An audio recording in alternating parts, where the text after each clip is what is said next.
Yeah. And welcome to another edition of X's and Omar alongside Sentinel Dolphins columnist Omar Kelly. I'm CBS 12 Sports Director Matt Lincoln. Hey, a win! Woo! How exciting was that? 15-13, just the kind of win that Dan Campbell likes. One offensive touchdown.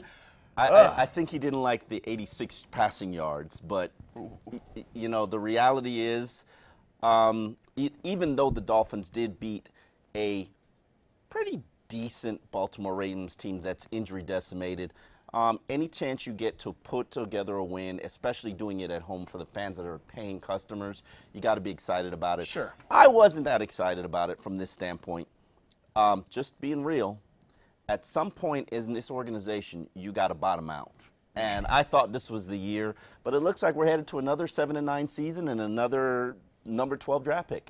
Well, I thought the defense came up with some big stops there at the end. Hey, congratulations. I told you about Matt Schaub. We talked about Matt Schaub. Oh, yeah, absolutely. And Matt Schaub has a dead arm. He's going to throw dead balls. Right, and for the, of course, right after a firing, we see Lamar Miller again. And hey, there he is. And 20 touches for the first, 20 carries for the first time all season, 20 touches for the second time in this season. And look, it was very productive, it ends in a 113 result. yards. How many times have I been promising you that Lamar Miller gets 20 touches, you're going to win the game? Okay, but they did this right after they fired Joe Philbin, but then it fell apart and they had 12 carries. You mean Bill Lazor went back to being Bill Lazor? Right, so okay. Is what we're going to expect the rest of the way? 20 carries to Lamar Miller a game? I don't know if you're going to get 20 carries. The carries are not important to me. The touches are important.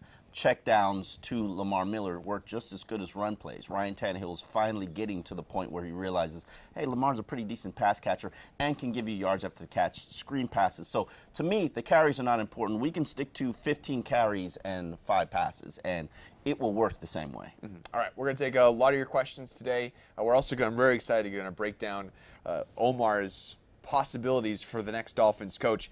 All right, at Fensky17, Dallas Thomas is turning things around? Question mark. Does this make the O-line above average once Juwan James gets back from his toe injury? Why'd you have to throw in the question mark? Why couldn't it be just Dallas? He is, and I've said that on this show. Burgundy? I have said that on this show. Okay. I have criticized Dallas Thomas. Me and Zach Krantz of 560 WQAM, we are the main critics of Dallas Thomas. And that's a long-standing thing going back to his rookie season, going back to last year when he struggled as a right tackle.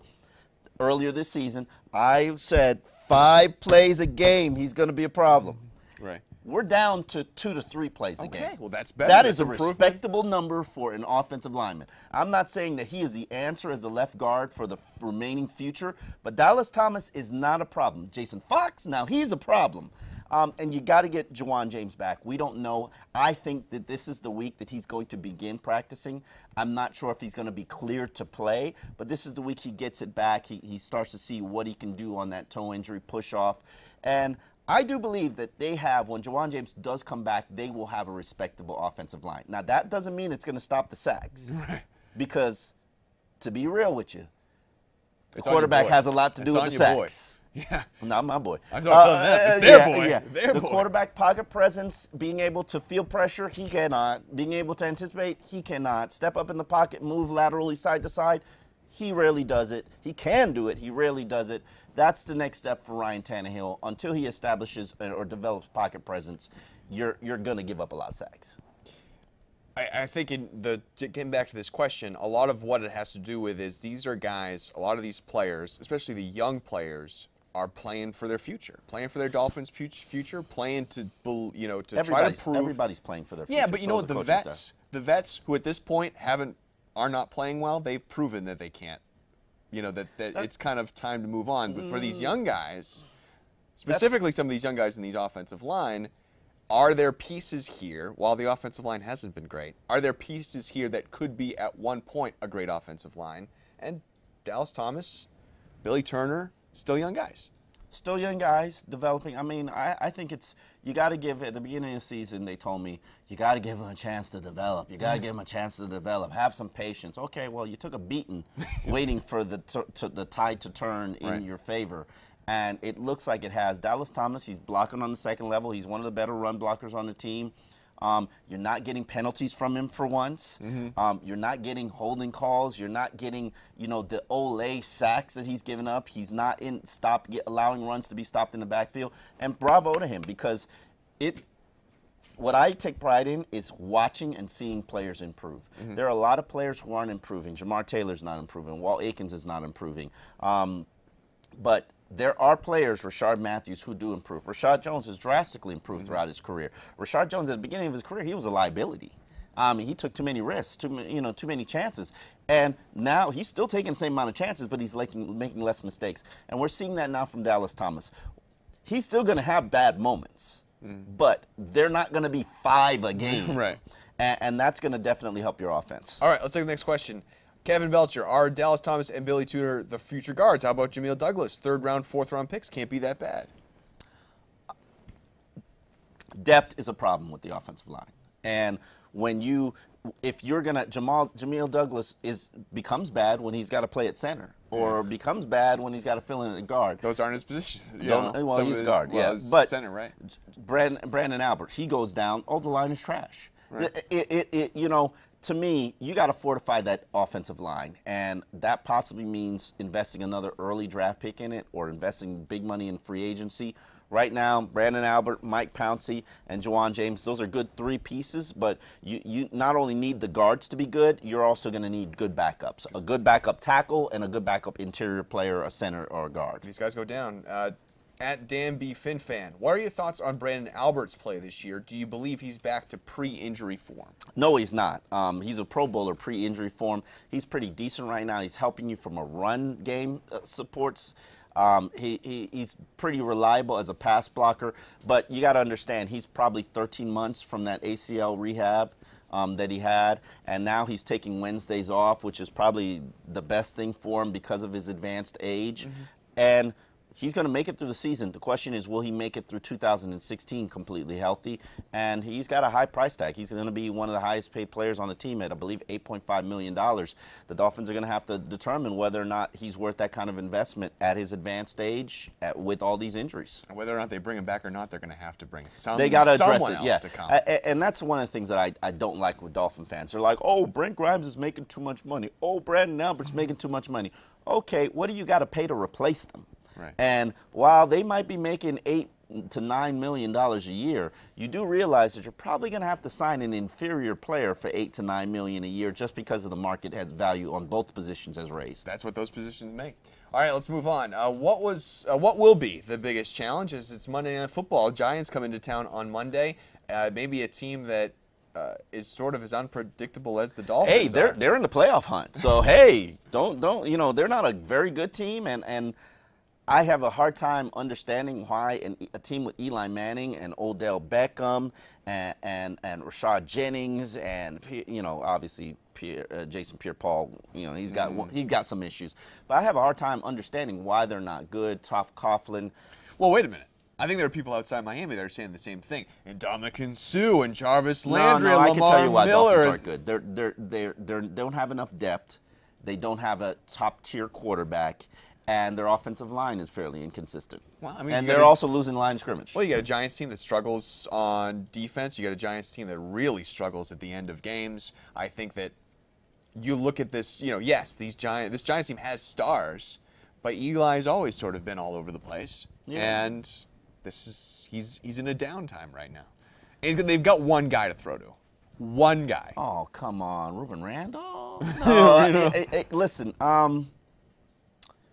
comparable teams, the spotlight's on Miami right now. This is and understand, Monday Night Football is what every player wants to play in. That's what he waits for. This is your opportunity to show the nation that you're a much better team than you are for the Giants or for Miami, because the nation will be watching.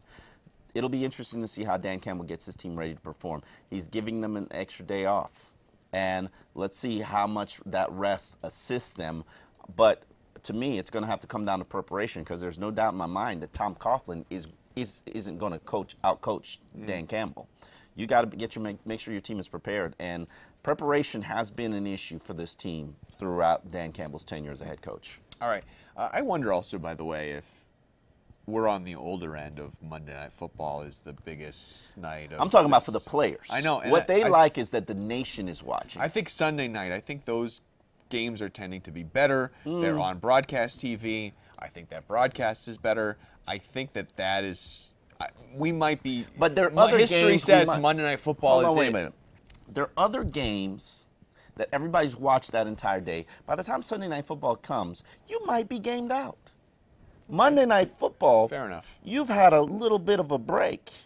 Okay. You've had a little bit of a rest, and if the matchup is pretty decent, you're going to watch it. All right. But by that same definition, Thursday night should be huge because it's been 3 days. It's been 3 days. Those games have been pretty rough. All right, let's get to a question. At Shano13, how come Jarvis Landry doesn't get compared to Odell Beckham more? Because he's not in a major media market like New York. He doesn't make amazing one-handed catches. He doesn't have dynamic celebrations like, oh, that sprinter celebration, that hurdler celebration, that's classic right there. People got to understand, they are close like brothers. Like you in the offseason, you will not see them apart. Talent-wise, they're very similar. Just one has speed, one doesn't. Right. Unfortunately, Dolphins, you got the one that doesn't. Beckham's a little bigger too, right? I don't think so. I think they're pretty comparable size. Okay. They're both like 6 foot, 6 foot, 190 pounds. Neither of them are Brandon Marshalls of the league. Of course not. But very similar talents, very similar numbers if you look at what they're producing. It's just one's in a major media market with a better QB, and the others. And the more memorable, that one touchdown that Beckham has, and the numbers. The numbers have Beckham's gone. already over 1,000 yards. But you wonder if you switch quarterbacks. What a shot! What happened? Low blow, kneecapper to Ryan Tannehill. The Fins started 3 rookies on Sunday: Devontae Parker, Jordan Phillips, and Bobby McCain. How did the youngsters perform? Oh, well, certainly you got to like what you saw from Devontae Parker. He high-pointed that ball. It was an amazing throw by Ryan Tannehill, a big boy throw. Big boy throw. A big boy throw. And I call them, people got to understand, it's not an insult. I call them big boy throws. These are the throws that the Peyton Mannings, the Ben Roethlisbergers, the Phillip Rivers, even the Eli Mannings, they make, where they give your receiver an opportunity to go make a play. How often can you say that about Ryan Tannehill? Where he puts his receivers in position to go make a play. Devontae Parker high-pointed that ball, and that is what he can do. Mm-hmm. And he still needs a little bit of work, still runs his routes a little bit soft, still a little bit of slow running out of his breaks. But the one thing that he could do is high-point a ball. He can run a slant, and he can high-point a ball. And that was beautiful. Now, Jordan Phillips, I think, had just as much of an impact. Yeah. His tip at the line of scrimmage led to the tip to basically the first points the Dolphins scored off Rashad Jones's touchdown. And he was in a passing lane. Now, he does need work as a run blocker. There were plenty of plays where you see a 330-pound man on the ground, and that's not a good thing, especially when you're a nose tackle, which is what Jordan Phillips is. He lines up a yard off this line of scrimmage, which is a little bit concerning, and I got to figure out what that's all about. But he does have a knack for getting in passing lanes and being able to deflect and block shots. Now, the other guy, Bobby McCain, he was picked on, as anybody is when they play opposite Brent Grimes. They are going to get picked on. And Bobby McCain did okay. He didn't do anything impressive. He allowed a lot of catches. But what he did is he kept fighting, and he responded at the end of the game and made a play that helped the Dolphins win the game. All have made a step in the right direction. Same thing with Jarvis Landry. So now we're at the point where we can see that this rookie draft class might be salvageable. At the beginning of the year, I thought they were a disaster. Yeah, they seem to be coming along at least a little bit. So we go to our next question. Hernan Cortez, is a youth movement needed in Miami? Should we be seeing a ton of Parker, Phillips, McCain, Jay Ajayi, Jameel Douglas, Billy Turner, Terrence Fidech? These are the guys that should be playing. Absolutely. I said that at the month ago when we were doing the show. You need to move towards a youth movement, just because if a player, insert the name, is not critical to the team's success, like a Jordan Cameron, and you know that he's not going to be on the team next year, you shouldn't be playing him, because it's a wasted opportunity. That explains why they cut Zach Bowman.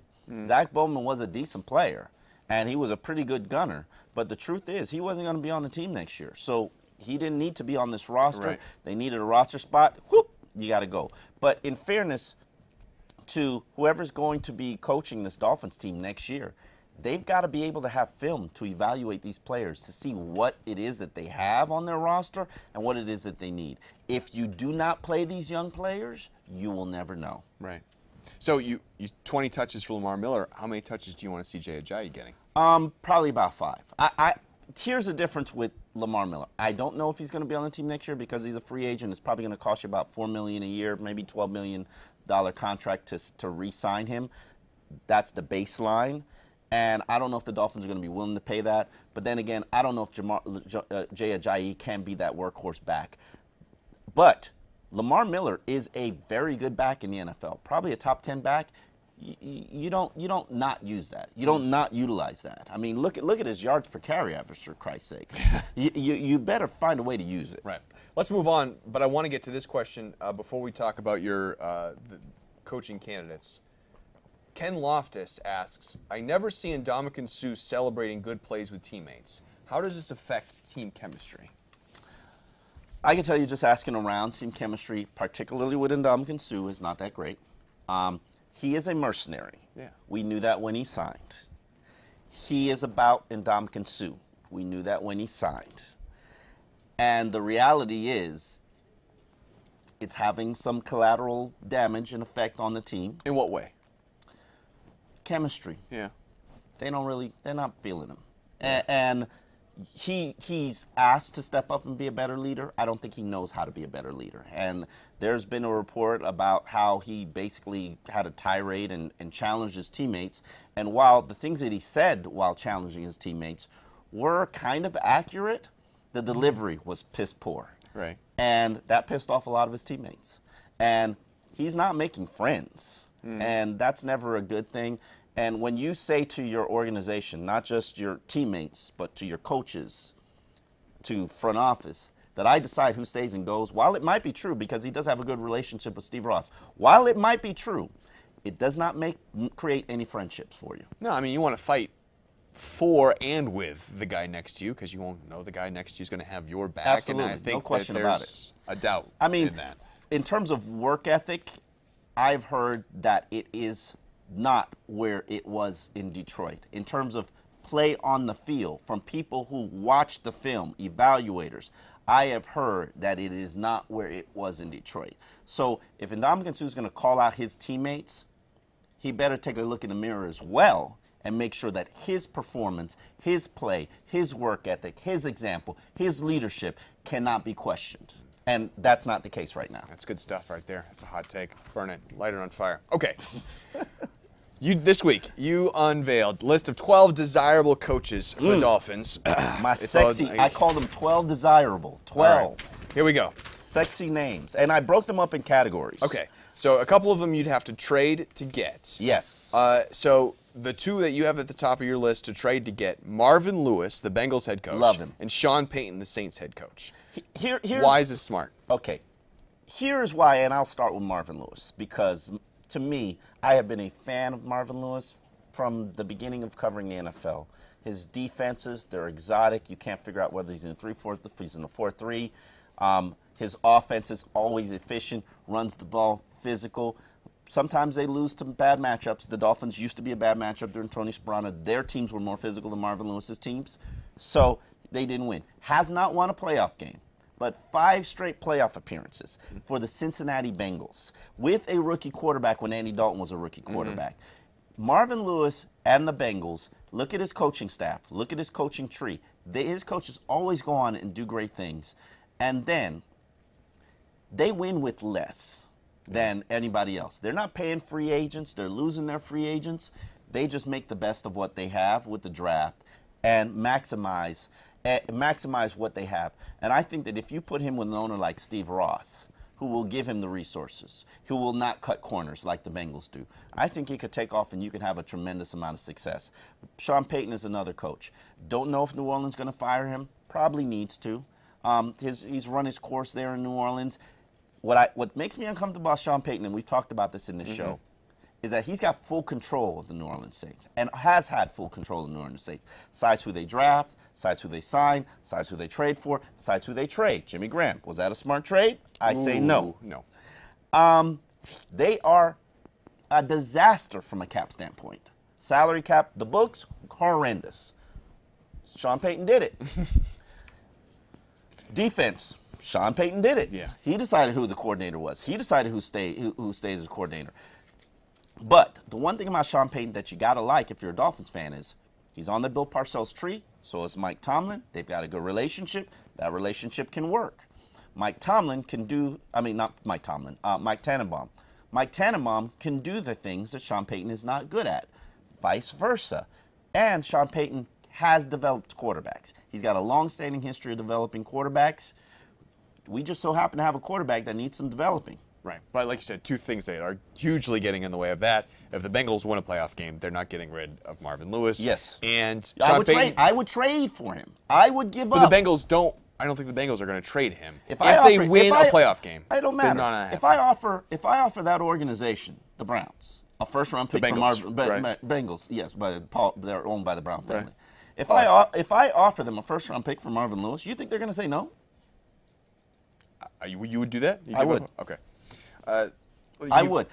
And the reason why I would is because I'm tired of having guessing games about this coaching staff and how good they can be and what they can do.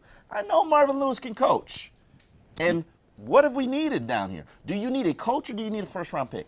Because the last first-round picks, I can count, haven't been that good. No, they haven't. Okay, let's take your look at your three college coaches. Gary Patterson from TCU, David Shaw from Stanford, Jim Mora Jr. from UCLA. Who's your favorite? Gary Patterson, no question about it. I'm obsessed with Gary Patterson. People inside the NFL circles, people inside college circles tell you he is the best coach in football, in general. One of them, top 5. Look at what he's done at TCU. At first, I knew about Gary Patterson when the University of Miami had interest in him when they were hiring Randy Shannon. The University of Miami lowballed him in terms of how much they were offering. He said, thanks, no thanks. I'm good where I'm at. And he has built one of college football's best powers at one of college football's smallest schools and has consistently won, consistently developed talent. Defensive coach runs an innovative offense. Coaches line up to go want to be part of what he's doing.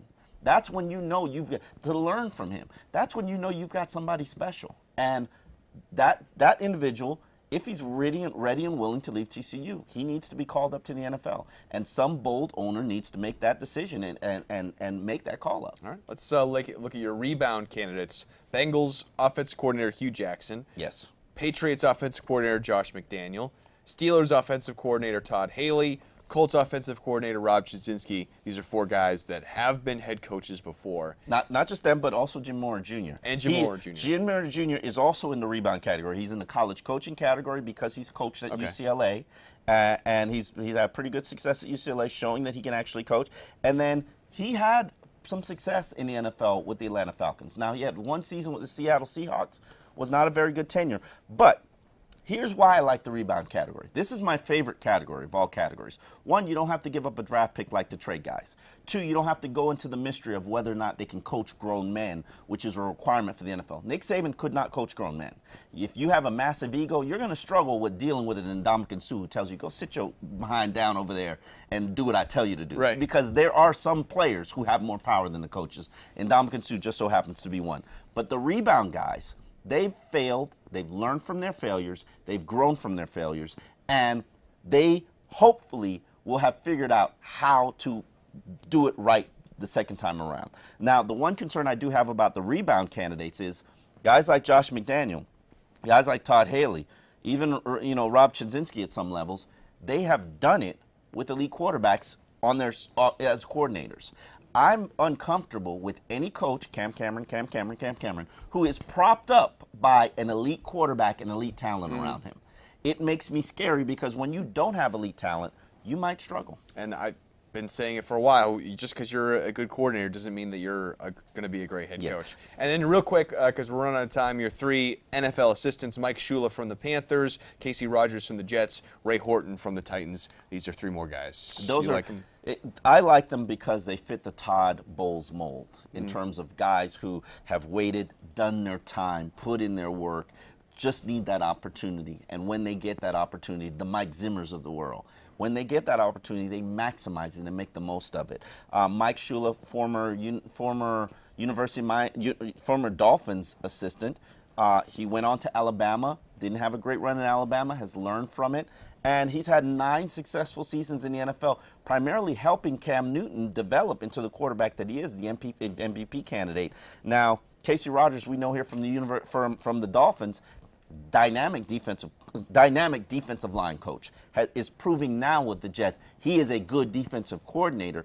He's done his time in the NFL, deserves an opportunity, and I know he's a leader of men because everybody loves Casey Rogers, including myself.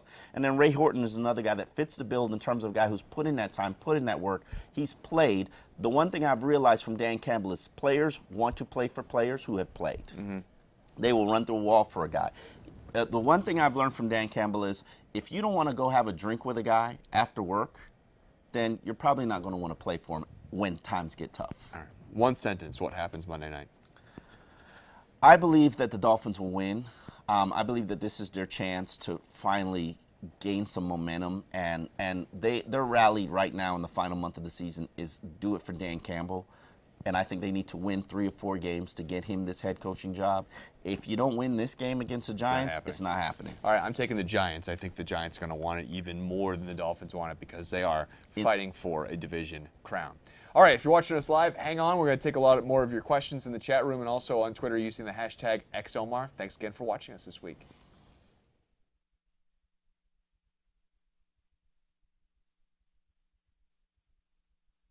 Questions in the comment section and in the coaching segment. So why don't we start with those? Yeah, I'll fire those up while you dial up. All right. Okay. Oh, good. Oh, what? Oh, good. Okay. All right, while you're loading that up. All right. Montana Stewart, what are your thoughts on Eric Mangini? Eric Mangini is a mediocre coach. His San Francisco 49ers are the 28th or 29th best defense in the NFL. I know they've had injuries and suspensions and whatnot, but his team suck. Yeah. And I know people are making the connection of Mike Tannenbaum. Trust me, if Eric Mangini is the best hire that Steve Ross can make, and that's who Mike Tannenbaum, a guy he's fired, is who he's going to bring back here to coach the Dolphins. Oh, we're headed for we're the Titanic headed to an iceberg. FinFan 2003. Do you think Steve Ross's advisors are telling him the truth on Ryan Tannehill? Maybe now. Maybe now. Maybe now.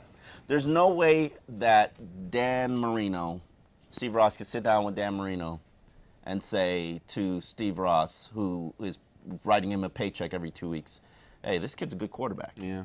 There's no way that Dan Marino could look at him and say, hey, this kid's a good quarterback. Now, does he have the potential to be a good quarterback? Absolutely. But we're 60 starts in, people. 60 starts. And you can blame it on the coaching, you can blame it on the offensive line, you can blame it on lack of running game, you can blame it on his weapons. But we've blamed all those things before. And we're still here. And we're still here. You know, and not that it's a super easy decision for Stephen Ross to make either. I mean he's already put the money in. Yeah. But here's the thing. He had to know when he put the money in that the quarterback wasn't necessarily where you need to be and wasn't that dope, because if you look at the numbers, he didn't walk down the altar and say I do and marry Ryan Tannehill. He gave him a ring, proposed to marry, and set a date for 2017. Ryan Tannehill is only guaranteed $9.4 million next year. It's not bad. That's not bad. Mm-hmm. I could move him. I could trade him. I could just draft another quarterback, see what happens. I could dump him. Right. Who cares? Right. The point is, you need to get something better. When the Seahawks had a ton of money committed into other quarterbacks when Russell Wilson arrived, Russell Wilson, a 4th-round pick, got there, 4th or 3rd-round pick, can't remember, got there, played well, earned that spot. Seahawks didn't care what they were paying Flynn, anybody see you else. later. Tavares Jackson, see you later. They even gave another quarterback a high contract. Whitehurst, Yeah, Whitehurst. They didn't care. and that's where Dolphin fans need to get to. You got to realize, quarterback play is holding your team back. Mm-hmm. It's not the problem. but it's not the solution No. either. Yeah, I mean, I think at the beginning of the season there were issues, and it seemed like Ryan Tannehill's play was down on the list and what the worst issues were. Yeah. It is still down. It's still down there. You're losing at the line of scrimmage every week, just about every week.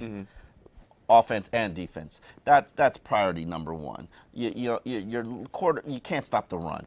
Linebacker play. Problem number two. Lack of commitment to running game. Problem number three. Some of those things are getting fixed, but problem number 4 or 5, cornerback opposite Brent Grimes, problem number 4.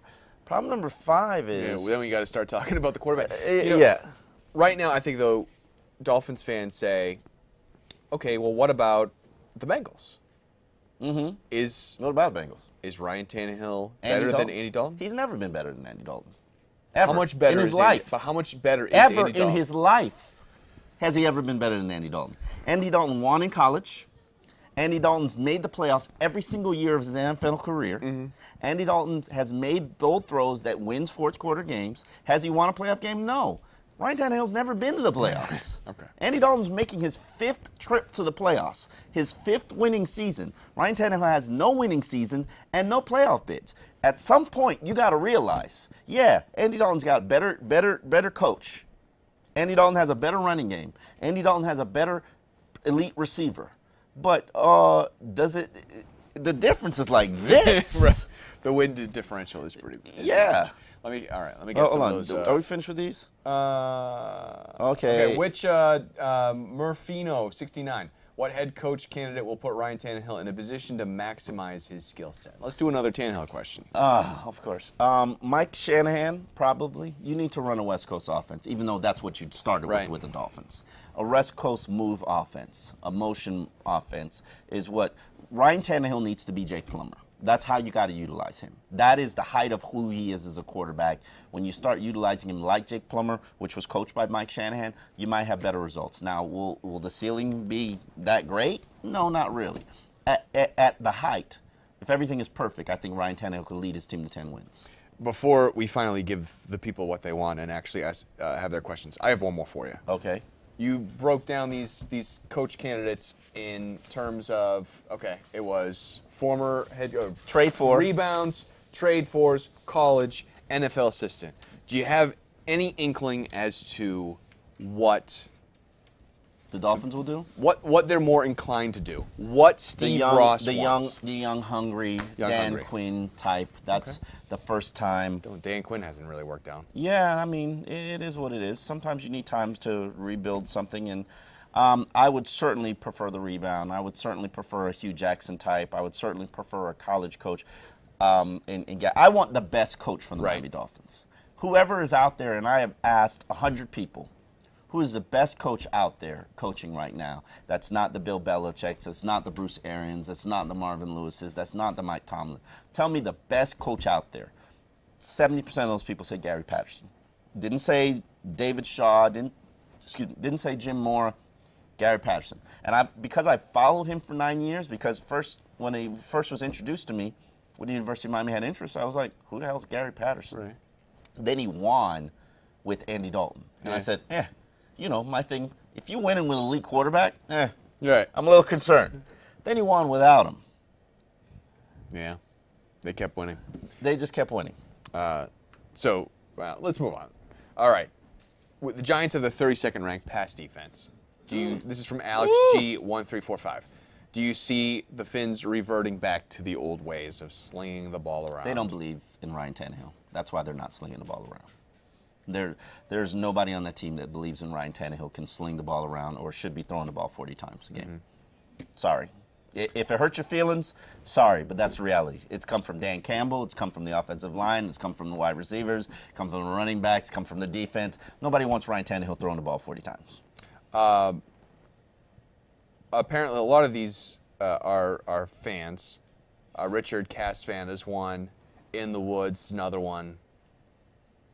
Comparing Tannehill to the possibility of John Elway. Drew Brees. John Elway struggled his first 4 years. Of course. Cam Newton struggled his first 4 years. Absolutely. Can Tannehill see the light in year 5? Have you seen glimmer or hope? I mean, he can. He can, absolutely. He developed a deep ball, and I never thought he'd get a deep ball. He can. The problem is you need somebody to play clutch. You need somebody who's going to show it when it's time to rise and lead his team to a scoring drive, 4-point deficit, and you got to go 80 yards in 2 minutes. Do you think Tom Brady's going to do that? Do I think Tom Brady's going to do that? Yeah. Yeah. Do you think Eli Manning's going to do that? Kind of depends, but yeah, he certainly has Big chance to do it. man? Big man?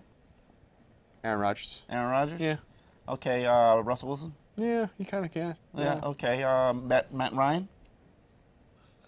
Maybe not this year, but yeah. Okay, Tannehill? Oh, no. All right, No, okay, no. yeah. And if that's your answer, if that's you're like, oh, no, it's not happening, then you got to do better. You got to do better as a team. Do you have a favorite quarterback in this year's NFL draft? Oh, I know. You love the Memphis guy. You love the Memphis Paxton guy. Lynch, love him. Paxton Lynch. There's the other one that's from UCLA. I can't remember his name. Not UCLA, but he's California. I forget if it's Cal. Cal. It's Cal. Yeah, Cal. He's pretty good. Like I got to watch his film.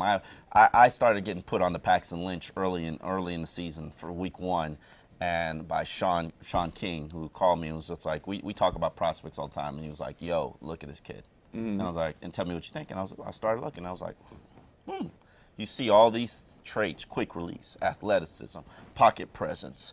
He could throw it with arc. He could throw a dagger, and mobility, throw accurately on the run. And you're like, check, check, check, check, check, check. Holy crap, this dude's a stud. And then you go from not hearing about him to now he's the #1 draft pick. Right. And so that's exciting. I think anybody who gets this kid, or probably the kid from California, is going to have a lot of things to be excited about. So should the Dolphins take either one of them with their first pick? Absolutely, no question about it. Right now I'm drafting the quarterback #1, and the reason I'm drafting the quarterback #1 if I'm the Dolphins is because if you don't have a quarterback, you don't have a chance in the NFL. And right now you're still unsure if you have a quarterback after 60 starts. It's been long. It's been a long time. How much more time can you waste? None. Zero. Thank you so much for joining us. Make sure you send us questions all week using the hashtag #XOmar. And we are going to be on same time next week, even though with the Monday night game. But go out and enjoy a nice Monday night game at Sun Life Stadium. I'll be out on these streets on Saturday and Sunday because I don't have to cover football until Monday. Thanks for watching.